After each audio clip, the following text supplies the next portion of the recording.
तो हाँ जी, आपका नाम है अमित और ये आपकी जन्म कुंडली का चार्ट है। कुंडली आपकी बनी है कर्क लग्न की और आपकी जो राशि है वो है धनु राशि। अगर आपकी मैं कुंडली की बात करूं, कुंडली कैसी है, तो आपकी देखो जी कुंडली में अच्छे ग्रह भी हैं, कुछ ग्रह आपके मुझे खराब भी लगे हैं। ये पूरा आपको मैं विस्तार से समझाऊंगा, लेकिन उससे पहले आपको मैं थोड़ी सी बेस की जानकारी कुछ समझा देता हूं, ताकि जो आपको मैं भविष्यवाणी बताने वाला हूं वो आपको अच्छी तरह से समझ आ जाए। तो बेस की जानकारी ये है कि जो कुंडली होती है, इसमें टोटल 12 ग्रह होते हैं और 12 ग्रहों से कुछ ना कुछ देखा जाता है। तो सबसे पहले आपने 12 ग्रहों को समझना है कि 12 ग्रह है कौन से, और वो यहाँ पे मैं लिख देता हूँ। ये है आपका पहला ग्रह, दूसरा ग्रह, तीसरा, ये है चौथा, पांचवा, छठा ग्रह, सातवां, आठवां, नौवां, दसवां, 11वां और ये 12वां ग्रह। ये जो 12 ग्रह हैं, इन ग्रहों से कुछ ना कुछ देखा जाता है। जैसे कि पहले ग्रह से देखा जाएगा आपका शरीर कैसा होगा, आपकी हेल्थ कैसी होगी, स्वभाव आपका, रंग रूप, आपकी पर्सनैलिटी, सर मस्तक, ये पहले घर से देखेंगे। दूसरा घर आपके है धन जोड़ने का घर। तीसरा घर छोटे भाई बहनों का है। ये चौथा घर आपकी माता, मकान, वाहन का। पांचवा घर बच्चों का। छठा घर शत्रु, रोग, कर्जा। सातवां घर है आपकी पत्नी का घर। आठवें घर से आपकी उम्र देखेंगे। नौवें घर से भाग्य आपका। 10वां घर काम काज का है। 11वां घर है लाभ और 12वें घर से आपके जो खर्चे हैं वो देखेंगे। तो आपने मेरी दो बातें नोट कर लेनी है। पहली बात, जो मैंने 12 ग्रह बोले हैं वो याद कर लो, और दूसरी बात, इन 12 ग्रहों से क्या कुछ देखा जाएगा वो याद कर लो। और अब आप ये देखो कि आपने देखना क्या है, आपका सवाल क्या है। जैसे कि आपका देखो जी सवाल है, आपके मान लो आपके बच्चों को लेके आपका सवाल है। तो 12 ग्रहों में जो बच्चों का घर है वो है ये पांचवा घर। तो आपके बच्चों के लिए हमें इस पांचवें घर को देखना पड़ेगा। और पांचवें घर में एक नंबर लिखा है 8। 8 है वृश्चिक राशि, मालक बना मंगल। तो आपके बच्चों के लिए हमें मंगल को देखना पड़ेगा। ऐसे ही अगर आपका सवाल है आपके छोटे भाई बहनों को लेके, तो 12 घरों में तीसरा घर होता है छोटे भाई बहनों का घर। तो छोटे भाई बहनों के लिए तीसरा घर देखेंगे, और तीसरे घर में लिखा है 6, जो कि कन्या राशि है, मालक बना बुध। तो आपके छोटे भाई बहनों के लिए हमें बुध को देखना पड़ेगा। तो भाई मेरा कहने का मतलब ये है कि आपने जो भी कुछ देखना है, आपको वो घर देखना होगा। और घर का एक मालिक बना है, वो मालिक बना कौन है, कहाँ जाके बैठा है, वो आपने देखना है। अब देखो जी, मोटा मोटा आपको बेस की जानकारी समझ आ चुकी है। अब बात करते हैं भविष्यवाणी की। आपके जो सवाल है उनको मैं ज़्यादा कवर करूंगा। एक आपने मुझे बोला था आपका विवाह नहीं हो पा रहा, और भी आपने बोला है काम धंधे में दिक्कतें आ रही हैं, घर अपना कब बनेगा। तो आपका जो सबसे पहला सवाल है पत्नी को लेके कि शादी कब होगी, वो आपका मैं पहले कवर करता हूँ। तो अभी जैसे मैंने बोला कि जो कुछ देखना है हमें वो घर देखना होता है। तो देखो जी, 12 घरों में जो पत्नी का घर है वो 7वां घर है। तो आपकी अगर पत्नी का सुख देखना है, ये 7वां घर हमें देखना पड़ेगा। तो 7वां घर है आपकी पत्नी का घर, और आपको मैंने अभी एक फार्मूला समझाया था कि घर का मालिक देखना होता है। जैसे कि 5वें घर का मालिक मंगल है, तीसरे घर का मालिक बुध बोला है। ऐसी जो 7वां घर आपकी पत्नी का घर है, तो 7वें घर में जो नंबर लिखा है, 7वें घर में लिखा है 10। 10 है मकर राशि। मकर राशि का जो मालक है वो है शनि। तो आपकी पत्नी के लिए हमें शनि ग्रह को देखना पड़ेगा। और शनि कहाँ बैठा है, इसी घर में बैठा है। तो शनि को भी देखेंगे। इसके अलावा देखो जी, शनि के साथ यहाँ पे राहु बैठा है, राहु को भी देखेंगे। इसके अलावा और भी ग्रह देखने पड़ेंगे। मतलब 7वें घर के ऊपर जिन ग्रहों की दृष्टि होती है, दृष्टि पड़ रही है गुरु की 7वीं, गुरु को भी देखना पड़ेगा। और मंगल की पड़ रही है 8वीं दृष्टि, मंगल को भी देखना पड़ेगा। और एक होता है पत्नी का कारक शुक्र, शुक्र को भी देखना पड़ेगा। मतलब आपकी पत्नी के लिए हमें भाई कम से कम 2, 3, 4, 5, 5 ग्रह देखने पड़ेंगे। 5 ग्रहों को देख के डिसाइड होगा कि आपको पत्नी का सुख मिलेगा या नहीं। इसके अलावा आपकी मैं नवाश कुंडली को भी देखूंगा। तो सबसे पहले देखो जी, जो मेन सबसे जरूरी होता है वो घर का मालिक होता है। जैसे 7वां घर पत्नी का है, तो 7वें घर में 10 लिखा है, मकर राशि है, ये जो 10 लिखा है मकर राशि है। तो मालिक है इसका शनि। तो हमें आपके शनि को देखना पड़ेगा, जो कि यहीं पे बैठा है देखो। मतलब शनि 7वें घर का मालिक इसी घर में बैठा है, जो कि एक बहुत बड़ी अच्छी बात है। आपको मैं एग्जाम्पल समझाता हूँ। जैसे कि देखो जी, मान लो आपका नाम है अमित, और आपका जो घर है, जो भी अभी आपका घर है, मान लो आप अपने घर में बैठे हैं, तो क्या होगा, आप हमेशा अपने घर का अच्छा करें, क्योंकि आपका घर है, आप अपने घर की रक्षा भी करेंगे, सफाई भी रखेंगे, देखभाल भी करेंगे, ऐसा ही होगा क्योंकि वो आपका घर है। लेकिन मान लो आपके घर में आपका कोई दुश्मन आ जाए, तो दुश्मन क्या करेगा? वो घर का नुकसान कर देगा, वो घर में आपका टीवी तोड़ देगा, फ्रिज तोड़ देगा, और वो आपके साथ भी लड़ाई झगड़े करेगा। वो काम यहाँ पे हो रहा है सातवें घर में। ये जो सातवां घर पत्नी का घर है, तो सातवें घर में लिखा है 10, मकर राशि, मालिक बना है शनि। तो शनि कहाँ बैठा है? इसी घर में। तो शनि सातवें घर का मालिक सातवें घर में ही बैठा है। शनि तो ये दिखा रहा है कि आपको पत्नी का सुख मिलेगा बड़े लेवल पे। अच्छा, पत्नी बहुत अच्छी होगी, समझदार होगी, गुणी होगी, पत्नी के आने के बाद किस्मत चमकेगी, शनि दिखा रहा है। लेकिन शनि के साथ जो राहु बैठ चुका है, ये मुझे आपका अच्छा नहीं लगा। मतलब आपका जो राहु है, ये कुंडली का खराब ग्रह है। तो राहु यहाँ पे सातवें घर में क्या कर रहा है? ये सातवें घर का नुकसान कर रहा है। ये जो राहु है, सवाल कि राहु खराब क्यों है? आपकी देखो जी, कुंडली में एक आंशिक काल सर्प दोष बना है। मतलब यहाँ पे राहु है, यहाँ पे केतु है, और ये हिस्सा देखो पूरा खाली दिख रहा है, खाली चंद्रमा को निकाल के। इसे कहते हैं आंशिक काल सर्प दोष। तो राहु मतलब आपका भाई खराब है। क्या खराब फल देगा? जहां बैठा है सातवें घर में, पत्नी घर में, तो ये पत्नी घर की हानि कर रहा है। मतलब आपको पत्नी को लेकर कोई दिक्कतें पैदा कर देगा ये राहु। क्या दिक्कतें करेगा? जहाँ तो आपके विवाह में देरी कर देगा, या विवाह अगर आपका हो भी जाता है, आपकी पत्नी से बनेगी नहीं, या पत्नी से लड़ाई झगड़े होते रहेंगे, या पत्नी से मनमुटाव कराएगा, या पत्नी मतलब पत्नी से तलाक हो सकता है। मतलब पत्नी संबंधी कोई दिक्कतें पैदा करेगा ये राहु आपको। और ये, अब देखो जी, जैसे मैंने बोला शनि तो इस घर की अपने घर का अच्छा कर रहा है, लेकिन जो राहु यहाँ पे बैठा है वो इस घर की कर रहा है हानि। और शनि राहु जब भी एक साथ बैठते हैं, ऐसे लोगों का जो विवाह होता है वो दूसरी कास्ट में होता है। मतलब आपका जो विवाह है किसी दूसरी कास्ट में भी हो सकता है। अब लेकिन यहाँ पे एक आपके लिए अच्छी बात क्या है कि राहु के पीछे देखो एक जीरो लिख रखा है, मतलब इसका जो बल है वो बिल्कुल कम है। जैसे शनि यहाँ पे 11 डिग्री का ये बल होता है। जैसे तो कोई एक इंसान होता है, वो बच्चा होता है, जवान होता है, बूढ़ा होता है, ऐसी ग्रहों की एक अवस्था होती है। जीरो का मतलब ये है बाल अवस्था में बैठा है। मतलब राहु आपका जो है वो बिल्कुल जैसे बच्चा होता है ना 2-3 साल का, उस अवस्था में बैठा है। मतलब ये जो बुरे फल आपको देगा, बिल्कुल देगा कम मात्रा में, जो कि आपके लिए अच्छी बात है। और राहु देखो जी, आपको मैंने जैसे भी बोला था, आपकी नुआंश कुंडली में भी देखो, ये है लगन कुंडली, नुआंश कुंडली है। नुआंश कुंडली में भी सातवें घर में बैठा है। यहाँ पे देखो राहु, ये सातवें घर में बैठा है। ये सातवां घर जो कि पत्नी का घर है, यहाँ पे राहु बैठा है। ये लगन कुंडली में भी सातवें घर में है, नुआंश कुंडली में। मतलब आप ये समझो आपकी जो विवाह में देरी हो रही है, विवाह नहीं हो पा रहा, ये राहु कारण है। इसके आपको मैं 3 उपाय बताता हूँ, वो आप उपाय करो। लेकिन यहाँ पे जैसे मैंने बोला अच्छी बात है, चलो वो 0 डिग्री का बैठा है, फिर भी आपने इसके 3 उपाय करने हैं। तो राहु का जो पहला उपाय है वह है, आप राहु कवच का पाठ रात को पढ़ा करो। ये पाठ भाई आपने रात को समय रोजाना पढ़ना है या इसको सुनना है। कब तक पढ़ना है? जब तक आपका विवाह नहीं हो जाता। दूसरा उपाय, राहु स्रोत का पाठ भी आपने पढ़ना है या सुनना है। ये 2 पाठ है, राहु कवच का एक पाठ है, स्रोत का पाठ। और तीसरा इसका आपने करना है दान। दान होता है इसका सतनाजा। ये 7 प्रकार के नाज मिलके बनता है, ये आपने दान पंछियों को करना है। और दान, राहु का दान और क्या क्या होते हैं वो आपको मैं एक वीडियो भेजूंगा, उसको आप देख लेना। तो अब देखो जी, राहु के 3 उपाय क्या क्या हैं।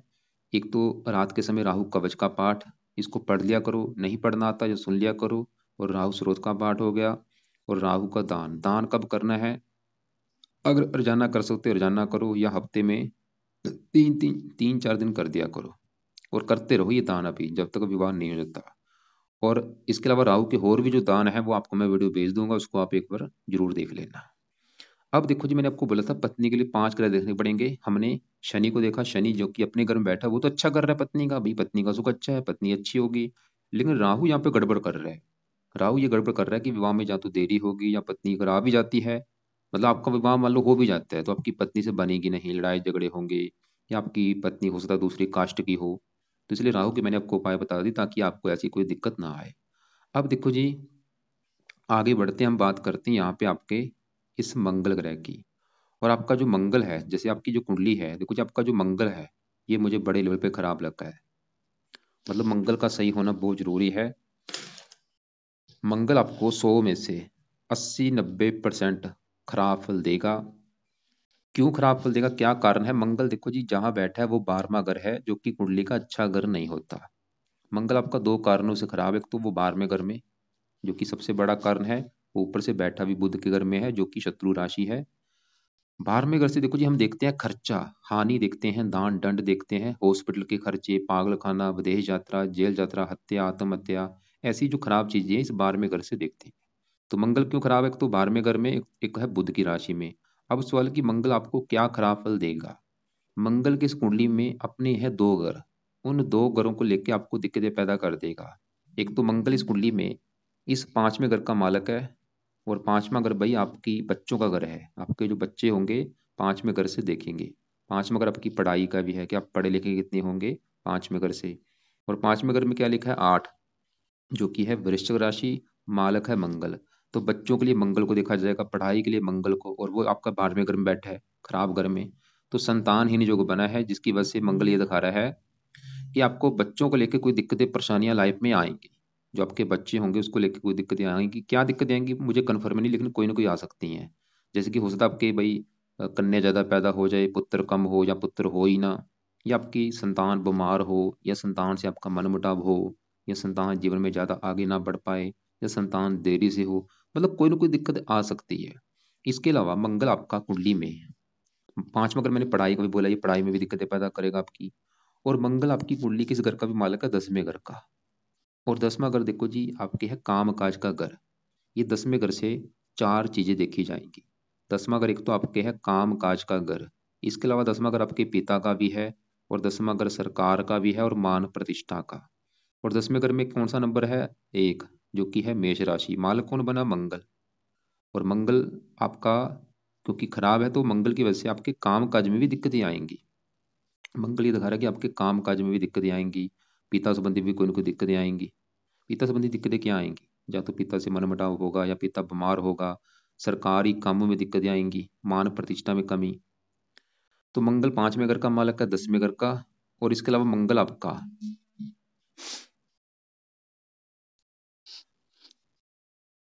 मंगल देखो जी आपकी कुंडली में 3 दोष लेके बैठा है। एक तो 5वां घर संतानहीन योग, दूसरा 10वें घर का मालक राजभंग योग बना है, और एक योग बना है ये कुंडली मंगलिक भी बना के बैठा है। इसकी 3 दृष्टियां, चौथी यहाँ पे पड़ेगी, 7वीं यहाँ पे, 8वीं यहाँ पे। मतलब मंगल, जैसे मैंने बोला था कि 7वें घर के ऊपर जिन ग्रहों की दृष्टि वो मंगल की पड़ रही है, तो मंगल 7वें घर को देखेगा। मंगल कुंडली मंगलिक होने की वजह से क्या होगा? आपके विवाह में देरी कर देगा, ये मंगल दिखा रहा है। अब एक पेन लो, एक कॉपी लो, उसमें लिखो। क्या लिखना है? आप ये लिखो कि अगर आपने मंगल ग्रह को सही कर लिया, फायदे क्या होंगे। नीचे आंसर लिखो। पहला फायदा ये लिखो, मंगल सही करने से आपका सबसे जो बड़ा फायदा होगा, आपकी कामकाज की दिक्कतें दूर हो जाएंगी। क्योंकि आपके जो आपका सवाल था कि आपकी नौकरी कारोबार में जो दिक्कतें आ रही हैं, भाई ये मंगल कारण है। मंगल सही हो गया तो काम काज की दिक्कतें दूर हो जाएंगी आपकी। दूसरा फायदा लिखो, पिता संबंधी कोई दिक्कतें नहीं आएंगी। तीसरा फायदा, सरकारी कामों में दिक्कतें नहीं आएंगी। चौथा फायदा, मान प्रतिष्ठा में कमी कोई नहीं होगी। इसके अलावा आपको संतान संबंधी दिक्कतें नहीं आएंगी, आपकी पढ़ाई में दिक्कतें नहीं आएंगी। और नीचे एक सबसे बड़ा फायदा लिखो, आपका जो मंगल दोष है वो दूर होगा, और आपका विवाह जल्दी हो जाएगा। कितने फायदे हो रहे हैं। अब सवाल है कि मंगल के लिए क्या किया जाए। तो मंगल का जो पहला उपाय है वो है, आप इसके मंत्र एक बार पूरे करो, जो कि है 10,000।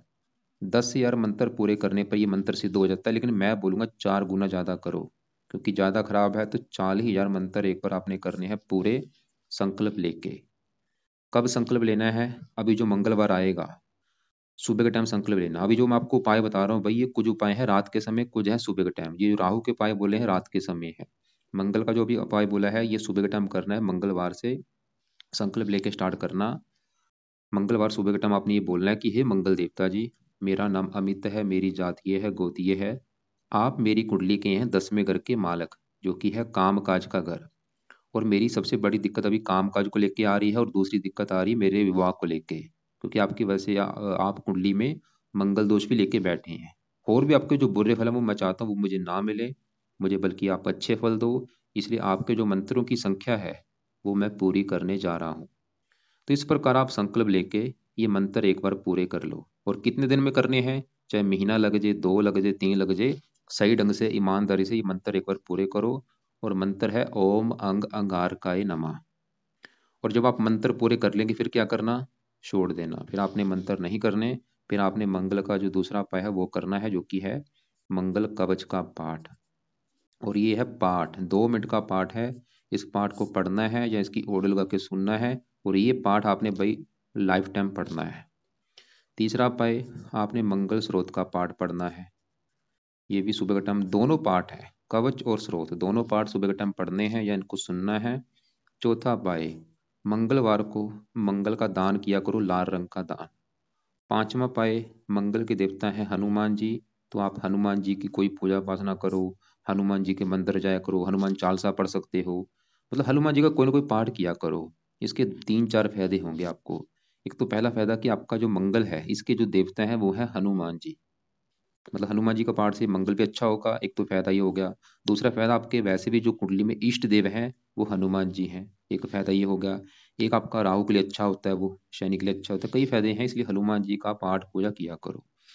एक छठा पाई भी आपको बता देता हूँ, वो आप ये अभी कब करना, ये जब आपकी दशा चलेगी उस समय करना, वो है इसका आपने व्रत रखना है। ये अभी बाद अभी रहने दो, इसको पेंडिंग में कर लो, क्योंकि जब आप आगे जाके आपकी दशा चलेगी मंगल की 28, 5वें महीने 28 के बाद चलेगी बड़ी दशा मंगल की, उस समय आपने इसका व्रत भी रखना है, उस समय व्रत रखना, कथा करना, आरती करना। अब आगे बढ़ते हैं, तो आपने अभी मैंने क्या क्या बोला, एक तो मंत्र पूरे करके कवच स्रोत के पाठ रोजाना पढ़ने हैं या सुनने हैं सुबह के टाइम, और हनुमान जी का पाठ किया करो, और दान हर मंगलवार को कर दिया करो। और देखो जी, जैसे ये जो मंगल दोष होता है, ये विवाह में देरी करता है, विवाह होने नहीं देता। अगर आप एक करा सकते का आपको एक काम बोलता हूँ वो कर लेना, वो है एक गट विवाह होता है, नकली का विवाह आपने सुना होगा, जिसे कहते हैं गट विवाह या कुंभ विवाह। पंडित क्या करते हैं, नकली का विवाह कर देते हैं। तो अगर आप करवा सकते हैं वो करवा लेना, लेकिन अगर आपको लगता है कि मैं ऐसा काम नहीं करूंगा, चाहे रहने देना, करवा लोगे आपके लिए ठीक है, नहीं कराना इससे भी आपका काम चल जाएगा, जो उपाय मैंने बोले हैं। अब आगे बढ़ते हैं, मैंने राहु की बात की, शनि की बात की, मंगल की बात की। अब देखो जी, आपके बात करते हैं शुक्र की बात कर लेते हैं, क्योंकि जैसे मैंने बोला था पत्नी के लिए 5 ग्रह देखने पड़ेंगे, हमने राहु शनि देख लिया है, मंगल भी देख लिया है। मंगल विवाह में देरी का कारण बना है।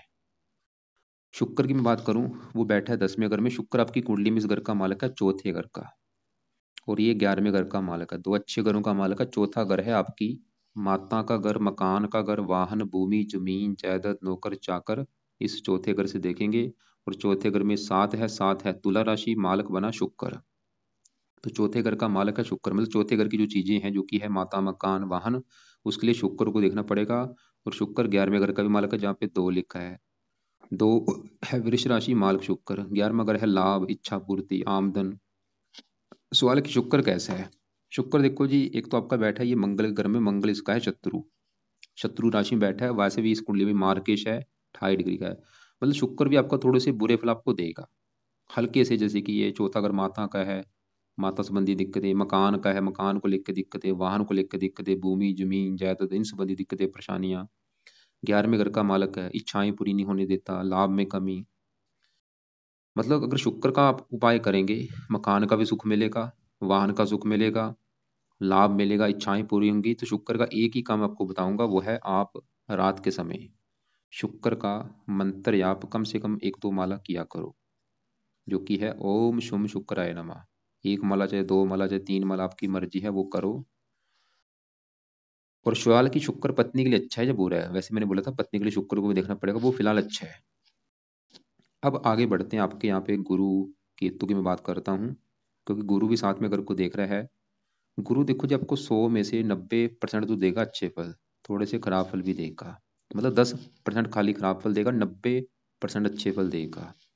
गुरु आपका बैठा है यहाँ पे पहले घर में। ये जो 12 घर मैं आपको बता रहा हूँ, देखो जी इन घरों से कुछ ना कुछ देखा जाता है। आप देखो कि आपने क्या देखना है, जैसे 7वां घर पत्नी का है, 5वां बच्चों का, चौथा माता, तीसरा छोटे भाई बहन। ऐसे जो पहला घर है, ये पहला घर आपके बारे में बताएगा। मतलब अगर आप क्या है, आपका नाम अमित है, तो अमित कैसा होगा, अमित का शरीर कैसा होगा, अमित का रंग रूप कैसा होगा, पर्सनैलिटी कैसी होगी, सर कैसा होगा, पहले घर को देख के डिसाइड होगा। और फार्मूला क्या है कि घर का मालक देखना है, तो पहले घर में क्या लिखा है 4, जो कि कर्क राशि है, मालक बना ये चंद्रमा। मतलब आपके बारे में अगर पता करना है, चंद्रमा को देखना पड़ेगा। और चंद्रमा के अलावा पहले घर में जो गुरु बैठा है, गुरु को भी देखा जाएगा। तो कम से कम देखो जी 2 ग्रह देख कर डिसाइड होगा आपके बारे में। वैसे पहले घर में केतु भी है, उसको भी थोड़ा सा देखेंगे। तो अभी हम पहले पहले घर में जो गुरु बैठा मैं उसकी बात करता हूँ। तो गुरु देखो जी, पहले घर में यहाँ पे जो 4 लिखा है, ये 4 है कर्क राशि, जो कि गुरु की है उच्च राशि। मतलब आपका जो गुरु है वो बड़े लेवल पे अच्छा है, क्योंकि उच्च का बैठा है। जो ग्रह उच्च का होता है वो बहुत ही अच्छा होता है। जैसे मैंने बोला, गुरु आपको कम से कम 90% अच्छे फल देगा। और अच्छा क्यों है देखो जी, जैसे मैंने बोला उच्च का है, क्या अच्छे फल देगा? गुरु जिन घरों का है मालक, मालक है इस घर का 9वें घर का। और 9वें घर से देखा जाता है भाग्य, भाग्य, धर्म, तीर्थ यात्रा, विदेश यात्रा, पिता का सुख। और 9वें घर में एक नंबर लिखा है 12, जो कि है मीन राशि, मालक गुरु। मतलब अगर आपका भाग्य देखना है, गुरु से देखा जाएगा। धर्म देखना है, गुरु से। और वो पहले घर में उच्च का बैठा है, जो कि पहला घर आपका शरीर है। मतलब भाग्य चला गया सर के ऊपर। गुरु आपको ये दिखा रहा है कि आपको भाग्यशाली बनाएगा, आपको धार्मिक बनाएगा, परोपकारी बनाएगा, दानी बनाएगा, विद्वान बनाएगा, समझदार बनाएगा। भगवान पर आपकी बहुत ज्यादा आस्था होगी। आप मतलब धार्मिक कामों में रुचि आपकी ज्यादा होगी। अच्छी बुरी बात की आप पहचान रखने वाले होंगे, आपकी पर्सनैलिटी अच्छी होगी, सेहत अच्छी, स्वभाव अच्छा, रंग रूप अच्छा। गुरु भाई पहले घर का भी अच्छा कर रहा है, 9वें घर का भी अच्छा। और गुरु की 3 दृष्टियां हैं। 5वीं दृष्टि पड़ेगी इस 5वें घर के ऊपर। और 5वें घर का जो मालक मंगल आपका खराब था, वो तो ये दिखा रहा था कि पढ़ाई में दिक्कतें, संतान को लेकर दिक्कतें। लेकिन फिर भी गुरु 5वें घर का अच्छा करेगा, क्योंकि दृष्टि पड़ रही है। तो 5वें घर का अच्छा ही कर देगा कि संतान के लिए अच्छा है, पढ़ाई के लिए अच्छा है, बुद्धि के लिए अच्छा है। 9वीं दृष्टि पड़ेगी अपने ही घर के ऊपर, अपने घर का अच्छा कर देगा, भाग्यशाली, धार्मिक, परोपकारी। लेकिन जैसे मैंने बोला था, थोड़ा सा गुरु खराब पल ये देगा कि 7वें घर को देखेगा, पत्नी घर को। यहाँ पे है नीच राशि। थोड़ा सा गुरु भी पत्नी को लेकर दिक्कतें पैदा करेगा, पत्नी से मनमुटाव, ऐसी दिक्कतें करेगा। अब देखो जी, हमने आपको बोला था, मैंने बोला था पत्नी के लिए हमें 5 ग्रह देखने पड़ेंगे। मैंने 5 ग्रहों को देख लिया है। सबसे पहले मैंने 7वें घर के मालिक शनि को देखा, वो अच्छा है। उसके अलावा आपका शुक्र देखा, वो भी अच्छा है। लेकिन 7वें घर में जो राहु है वो मुझे अच्छा नहीं लगा। राहु मतलब पत्नी संबंधी दिक्कतें पैदा करेगा। इसके अलावा मैंने मंगल की दृष्टि देखी 7वें घर के ऊपर, वो भी ये दिखा रहा था कि विवाह में देरी होगी, क्योंकि मंगल दोष बना है। और गुरु भी 7वें घर का थोड़ा सा खराब करेगा। अब देखो, मतलब आपकी कुंडली में 3 कारण बने हैं आपकी विवाह संबंधी दिक्कतें आने के। एक तो मंगल दोष, एक राहु 7वें घर में है, ऊपर से गुरु की दृष्टि। और तीनों में भी जो बड़ा कारण है वो है ये राहु। मतलब 100 में से 70% कारण आपकी जो मैरिज लाइफ में दिक्कतें आ रही हैं, विवाह नहीं हो पा रहा, राहु कारण है। और देखो जी, आप ये बड़ी बात नहीं है भाई। ये मत सोचना कि आपका विवाह नहीं हो, कोई बड़ी बात नहीं है। क्योंकि विवाह आपका आज नहीं तो कल हो ही जाएगा, वो तो हो जाएगा। लेकिन बड़ी बात क्या है कि आगे जाके आपको दिक्कतें आनी है। विवाह के बाद भी दिक्कतें आनी इस राहु की वजह से। क्या दिक्कतें आएंगी? या तो आपका तलाक करा सकता है, या पत्नी से लड़ाई झगड़े होंगे, या पत्नी से बनेगी नहीं इस राहु की वजह से। ये वो सोचो आप आगे जाके कि क्या बनेगा। और आपने अच्छा किया कुंडली बना ली है, क्योंकि इसके उपाय करेंगे, इसकी वजह से पत्नी अच्छी मिल जाएगी। तो मतलब 3 कारण बने हैं विवाह में दिक्कतें, यानी कि राहु, मंगल दोष और गुरु। गुरु भी इतना चलो बड़ा कारण नहीं है, लेकिन बड़ा कारण राहु है और दूसरा कारण है मंगल दोष। तो मैंने आपको राहु के 3 उपाय बता दिए हैं, वो करेंगे। क्योंकि देखो जी, राहु इतना कारण क्यों है?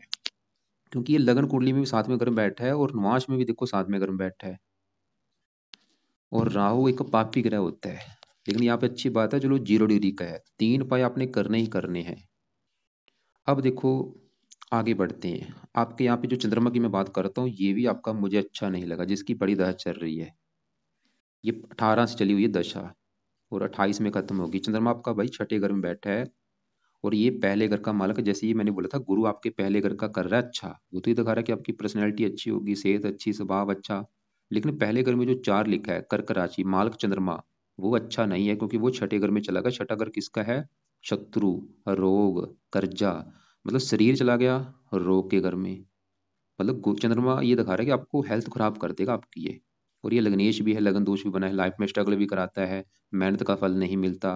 और ये माता का कारक है, माता बीमार होती है, माता संबंधी दिक्कतें आती हैं। मन का कारक है, मानसिक चिंता। मतलब चंद्रमा का भी उपाय करना जरूरी है, जिसकी चल रही है बड़ी दशा। और चंद्रमा का उपाय करने से ये नहीं कि आपकी पत्नी के लिए अच्छा होगा, वो अभी पत्नी की बात हो चुकी है, उसको फिनिश कर दिया। अभी अलग से बात हो रही है कि चंद्रमा की जो बड़ी दशा है, ये आपको लाइफ में स्ट्रगल करा रहेगा। वैसे आपके जन्मभूमि से दूर जाने की भी योग है, वहां पे आपको फायदा होगा। यहाँ पे मैं सूर्य की बात करूँ, वो आपका काफी अच्छा है। दूसरे घर का मालिक है, धन का, धन चला गया भाग्य घर में। भाग्यवंशी वैसे धन मिलेगा आपको लाइफ में, सूर्य ये दिखा रहा है। पिता के लिए अच्छा है। और 10वें घर में जो बुध है, 10वें घर का जो मालिक मंगल खराब था, लेकिन 10वें घर में बुध फिर भी 10वें घर का अच्छा कर देगा, काम काज के लिए अच्छा है। और बुध के जुड़े कामों से आप धन भी कमा सकते हैं, जैसे लिखने का कोई काम होगा, लेखन, प्रकाशन, पत्राचार, पढ़ाने का काम, वाणी से जुड़ा काम, कंप्यूटर से जुड़ा काम हो गया। बुध जब भी 10वें घर में होता है, ऐसे लोग सीए होते हैं। अब करना क्या है, मेन सवाल ये है। और कुंडली का निचोड़ निकालो कि कुंडली है कैसी। देखो जी, कुंडली में ग्रह रले मिले हैं। जैसे कि आपका जो ग्रह अच्छा है, गुरु तो है बड़े लेवल पे अच्छा, जो अच्छे वाले आपको बता दिए हैं कि वो फिर भी आपको भाग्यशाली बनाएगा, शरीर के लिए अच्छा है, संतान के लिए अच्छा है। इसके अलावा आपका बुध भी अच्छा है, सूर्य भी अच्छा है, सूर्य फिर भी आपको धनी बना देगा। शनि अच्छा है, पत्नी के लिए अच्छा है, लेकिन थोड़ा सा उसके साथ जो राहु है वो खराब है। मतलब आपके जो ग्रह खराब है वो कौन से हैं। पूरी कुंडली में देखो जी, सबसे ज्यादा जो ग्रह खराब लगा है मुझे, वो मंगल लगा है, जो कि आपको काम काज की दिक्कतें पैदा कर रहा है अभी जो ग्रह आ रही हैं। और वो जैसे संतान संबंधी भी दिक्कतें दिखा रहा था कि आएंगी, लेकिन फिर भी 5वें घर के ऊपर गुरु की दृष्टि की वजह से गुरु फिर भी 5वें घर का अच्छा कर देगा। और बाकी जो राहु है उसका बुरा फल आपको पत्नी का रिगार्डिंग मिलेगा। और बाकी चंद्रमा आपको लाइफ में स्ट्रगल कराएगा, माता संबंधी दिक्कतें, मानसिक चिंता, आपकी हेल्थ खराब। अब चंद्रमा के उपाय सच बाकी हैं, उसके उपाय क्या है, सवाल ये है। चंद्रमा के लिए देखो जी, एक तो आप चंद कवच का पाठ सुबह के टाइम पढ़ना है, और चंद स्रोत का पाठ। और रात को आपने दूध कभी नहीं पीना, दूध पीना दिन के समय पियो। ये दो पाठ आपने रोजाना सुबह के टाइम पढ़ने हैं, चंद कवच और चंद स्रोत। पहले मैं आपको रिपीट करता हूँ, मैंने आपको अभी क्या क्या उपाय बोले हैं वो नोट कर लो। देखो, एक तो राहु के आपको मैंने 3 उपाय बोले हैं कि राहु कवच का पाठ, स्रोत का पाठ रात को पढ़ना है या इनको सुनना है, और राहु का दान करना है। और राहु के उपाय करने इसलिए जरूरी है ताकि आपकी जो विवाह संबंधी दिक्कतें हैं वो दूर हो जाए। विवाह होने के बाद इसको चाहे छोड़ देना। और रात के समय आपने देखो जी, शनि का भी, शनि चालीसा का पाठ है वो भी जरूर पढ़ना है, ये भी लिख लो कि शनि चालीसा का पाठ आपने पढ़ना है। और शनि चालीसा का पाठ कब तक पढ़ना है, जब तक आपका विवाह नहीं हो जाता। विवाह होने के बाद चाहिए पाठ छोड़ देना। तो राहु कवच, राहु स्रोत, शनि चालीसा, ये है रात के आपके उपाय। और विवाह होने के बाद इनको चाहे छोड़ देना। लेकिन अगर आपको लड़ाई झगड़े आपकी पत्नी से हुए, कि जैसे मान लो विवाह हो गया, लड़ाई झगड़े होने शुरू हुए, फिर आपने ये पाठ दोबारा शुरू कर देने हैं। और अब देखो, सुबह के टाइम बात करते हैं। सुबह के टाइम में आपने क्या करना है, पहले तो ये मंगल के मंत्र एक बार 40,000 पूरे करो। उसके बाद मंगल कवच का पाठ, स्रोत का पाठ डेली पढ़ना है या इनको सुनना है। और इसी के साथ आप हनुमान जी का कोई पाठ पढ़ लिया करो। और इसी के साथ आपने चंद कवच स्वयं स्रोत ये पाठ पढ़ने हैं। 2-2 मिनट के पाठ है, जरा टाइम नहीं लगेगा। बाकी देखो जी, आपने जो दान आप किसका करना है, एक तो राहु का दान सतनाजा बोला है मैंने, मंगल का दान बोला है मंगलवार को कर दिया करो लाल रंग का दान। और एक आपको मैंने शुक्र का भी मंत्र बोला था करने के लिए। तो ये जो शुक्र का मंत्र है, ये भी आप रात को 1 माला या 2 माला कर सकते हैं। बुध का आपने कुछ नहीं करना, सूर्य का कुछ नहीं करना, गुरु का रहने दो, केतु का रहने दो। तो ये है आपकी भाई कुंडली का फलदेश। और बाकी देखो जी, आप ऐसा करना, आपको फिर भी कोई बात समझ ना लगी हो, या आपके जो सवाल होंगे लिख लेना, कॉल करके मुझे पूछ लेना। आपने मुझे बोला था आपने उपल धारण कर रखा है, भाई इस कुंडली में शुक्र का उपल धारण नहीं होता, ये मार्किश है। अभी तुरंत उसको उपल को उतार के रख दो, भूल के ये रत्न धारण मत कर लेना, उल्टा नुकसान देगा। बाकी देखो जी, आपकी कुंडली में जो सबसे नेगेटिव चीज है बस वो ये है कि विवाह संबंध थोड़ी सी दिक्कतें आने का कोई कारण दिख रहा है मुझे। लेकिन डिसाइड होगा आपकी पत्नी की कुंडली देख के। अगर पत्नी की कुंडली में 7वें घर का मालक अच्छा निकला, उसके 7वें घर में अच्छे ग्रह निकले, फिर तो कोई दिक्कतें नहीं आएंगी। बाकी अगर आपने उपाय भी सही ढंग से कर लिए, फिर भी कोई दिक्कतें नहीं आएंगी। तो दिक्कतें आने के मैंने 2-3 कारण बड़े बोले थे, तीनों में भी जो बड़ा कारण मंगल और राहु है, दोनों में भी बड़ा कारण राहु है। तो राहु के भी आपको उपाय बता दिए हैं, अगर सही ढंग से करेंगे क्या पता आपका हफ्ते में रिश्ता हो जाए। और ये पक्का गारंटी, अगर राहु के आपने सही ढंग से उपाय शुरू कर दिए, विवाह आपका जल्दी हो जाएगा। मंगल के भी उपाय करने हैं, और शनि चालीसा भी जरूर पढ़ना जब तक विवाह नहीं हो जाता। मंगल का उपाय करने से आपको काम काज के लिए भी अच्छा हो जाएगा। ये नहीं कि खाली मंगल का उपाय कर लिया तो मंगल दोष दूर होगा, भाई कई फायदे होंगे। तो बाकी आप कल दोपहर को मुझे 1-2 के बीच में कॉल कर लेना, या शाम 6 और 7 के बीच में कॉल कर लेना। सूर्य को जल कभी नहीं देना। इसके अलावा और भी अलग से कुछ वीडियो भेजूंगा, उनको देख लेना। नीले कपड़े कम पहना करो, नीले कपड़े बिल्कुल बंद कर दो या कम यूज किया करो।